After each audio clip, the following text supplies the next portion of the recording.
Muy buenos días con todos, con todas. Un cordial saludo a los y las que nos están sintonizando. Mi nombre es Cristian Delgado Suárez. Soy abogado por la Universidad de Lima. También soy profesor de Derecho Procesal en la misma casa de estudios y en la Pontificia Universidad Católica del Perú.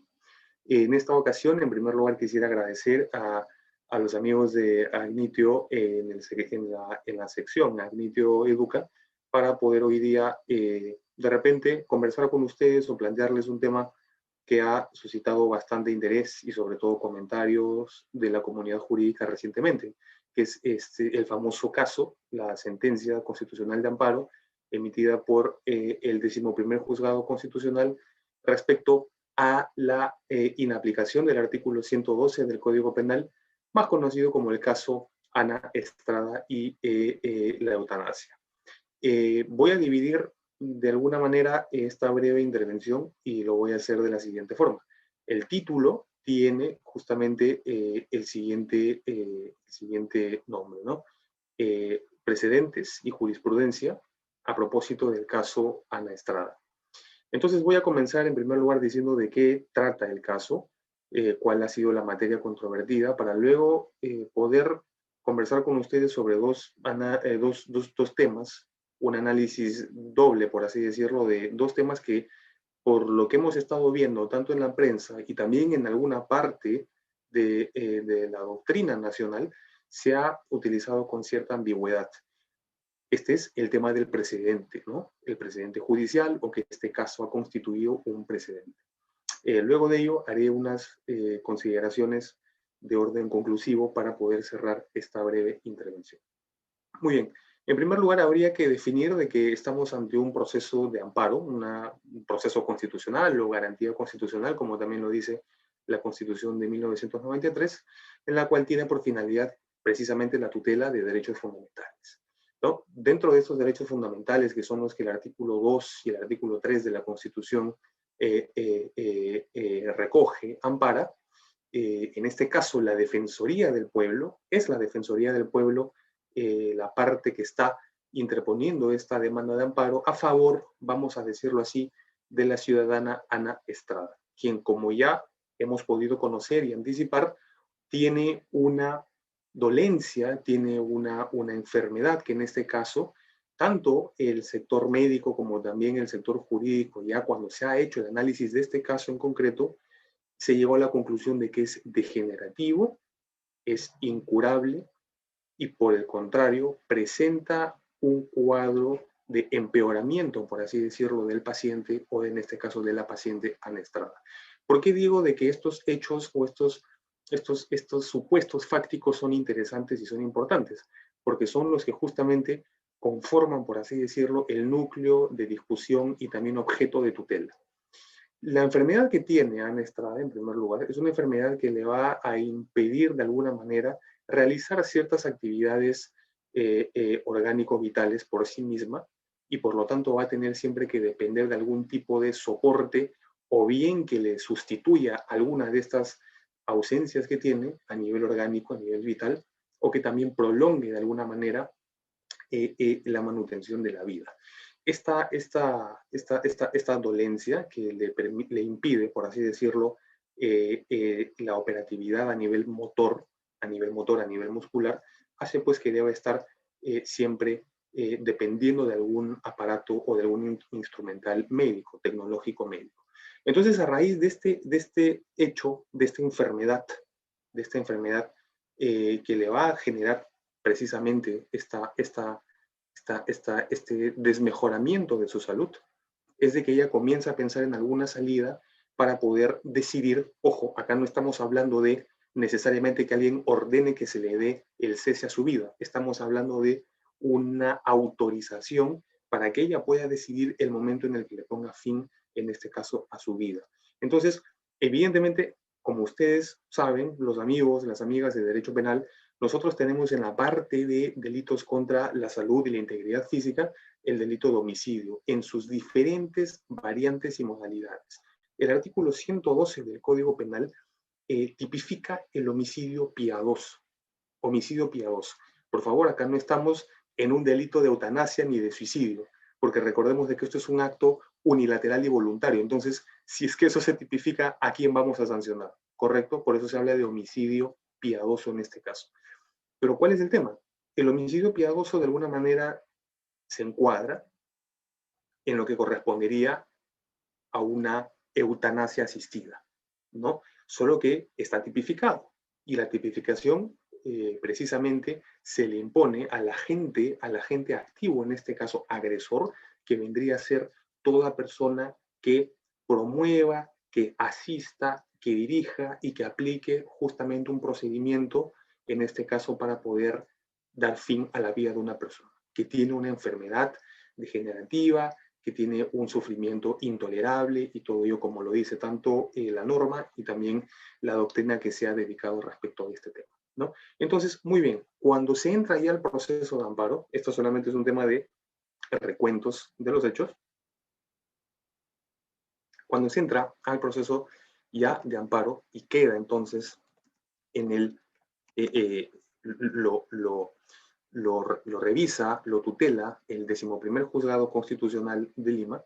Entonces, llega esta demanda con una serie de derechos, de alguna manera, que pretenden tutelarse. Derecho a la dignidad, derecho a la libertad, básicamente en este punto, para poder permitir, ¿qué cosa? De que se inaplique vía control difuso, inaplicación vía control difuso del artículo 112 del Código Penal. ¿Para qué?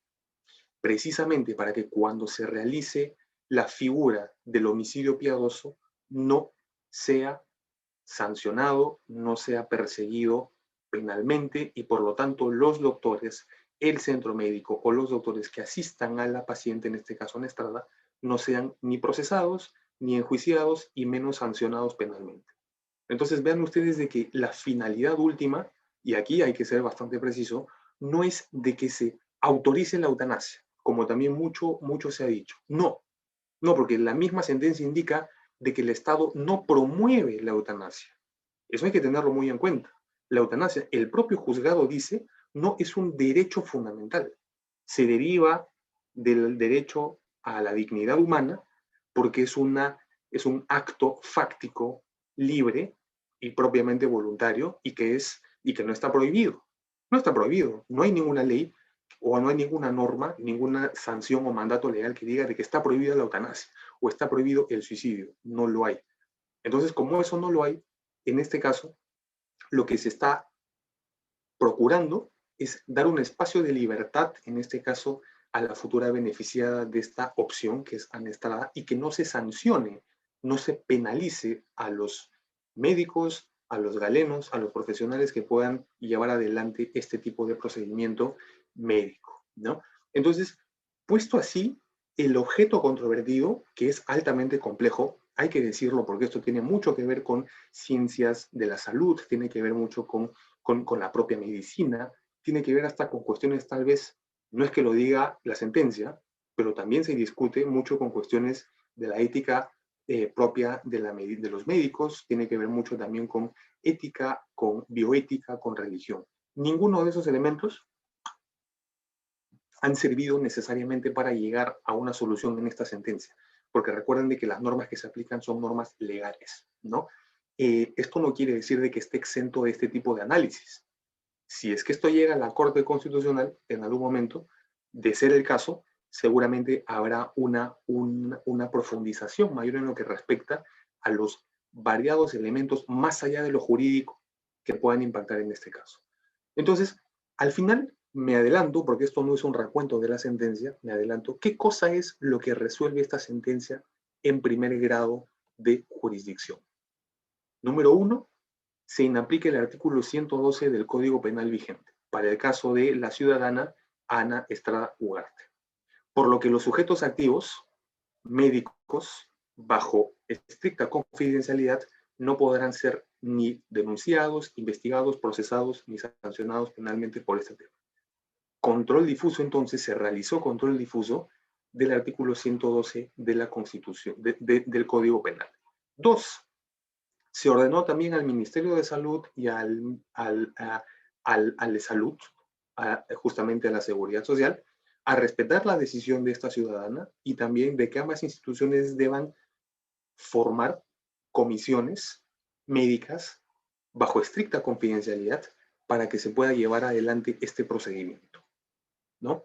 Además, se ordena de que Salud deberá brindar todas las condiciones administrativas y también esta comisión médica interdisciplinaria deberá elaborar un plan y protocolo, ya que está tan de moda los protocolos, deberá elaborar un plan correcto en el plazo de 30 días desde que la ciudadana, en este caso Ana Estrada, decida ya efectivamente poner entonces fin a su vida. En el plazo de 30 días, entonces, las entidades que acabo de mencionar deberán realizar este control. Paso a lo que no es esta sentencia. Tenemos mucho en el ámbito mediático, prensa, portales jurídicos de repente, inclusive mucho del periodismo y también colegas, profesores, doctrinadores y también hasta propios jueces incluso, de que se han animado, ¿no? Creo yo, Cristian Delgado, creo apresuradamente a decir de que esto constituye un precedente, y que como precedente que es, ¿no? Se ha abierto la puerta para que se pueda entonces obtener la despenalización de la eutanasia. Yo, bajo un estricto rigor científico, habría que tener mucho cuidado. Yo propongo eso. Yo propongo darle una lectura en base a la teoría de las decisiones judiciales que está en este caso dentro de esta sentencia, porque es una sentencia y una decisión judicial. En primer lugar, vamos a partir por lo que es un precedente. Un precedente vinculante, un precedente judicial en este caso, ¿no? Viene a ser en primer lugar una decisión judicial, que normalmente es producida o emitida por una corte de vértice, o sea, una de las dos más altas cortes de la Judicatura Nacional, la Corte Suprema de Justicia y el Tribunal Constitucional en nuestro caso. ¿Por qué se le dice precedente? Porque justamente el precedente a lo que nos va a hacer idea es a la emisión de una regla, de un principio, de un considerando, de una regla jurídica, por así decirlo, para su aplicación en casos posteriores. Porque ese primer caso ya entonces tiene antecedentes fácticos y se constituye como un precedente judicial, si es que así se ordena, para que se aplique en la secuencia de casos idénticos o análogos que estén por venir. ¿Cuál es la idea central en lo que respecta a precedentes? Precedentes vinculantes no es un curso o no es una materia que normalmente se enseñe en pregrado, en derecho procesal. ¿Cuáles son los dos elementos necesarios para hablar de precedentes? Hechos pasados y autoridad. Si uno de estos falla, no podemos estar hablando de precedente vinculante para que sea aplicado a casos futuros, porque para que existan entonces precedentes de aplicación a casos futuros, debieran existir unas secuencias, varias secuencias de casos, ¿no? Que han seguido una determinada línea interpretativa, coherente y uniforme. Amigos, amigas, este es el primer caso que estamos viendo acá de despenalización de la eutanasia.